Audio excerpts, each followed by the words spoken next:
Alors mon travail consiste essentiellement dans les visites à domicile, dans la prévention et le suivi des femmes enceintes. Les femmes peuvent nous appeler elles-mêmes lorsqu'elles sont stressées, qu'elles sont inquiètes.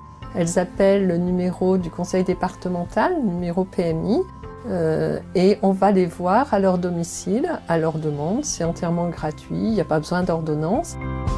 Et on va, en fonction, si c'est une consultation médicale, faire un monitoring, prise de tension, on peut faire de la relaxation, on peut faire des massages, éventuellement des bras, et surtout répondre à leurs questions, reprendre leurs peurs, en discuter, expliquer, rassurer. C'est lors de mon entretien prénatal précoce, j'ai émis des angoisses sur le budget financier sur des jumeaux et on m'a envoyé directement vers la PMI. Et je suis quand même assez contente puisque ça répond bien à mes attentes.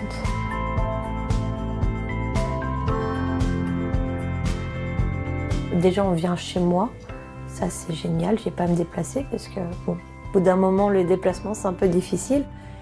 Et ça, on sait que le rythme cardiaque va bien, donc les bébés vont bien, donc ça va bien.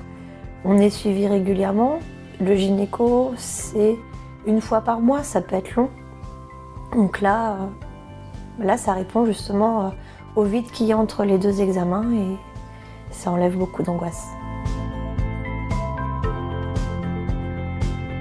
On est 3 sages-femmes sur la Haute-Vienne. C'est important de couvrir tout le territoire et d'être au plus près des usagers.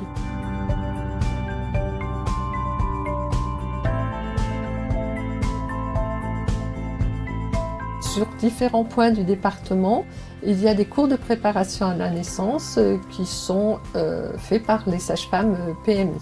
Bien souvent, c'est fait en libéral, mais il y a quand même des cours collectifs, en PMI aussi, sur Locarno, Bessines.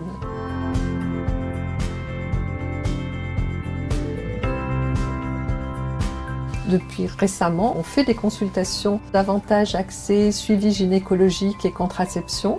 Le but, c'est de prévenir les infections sexuellement transmissibles, de prévenir les IVG et de délivrer une contraception adaptée pour toutes les mamans qui ne sont pas en situation de pathologie. En fait, la sage-femme ne s'occupe que des mamans qui n'ont pas de pathologie. Dès que c'est de la pathologie, on oriente vers les gynécologues, vers les médecins.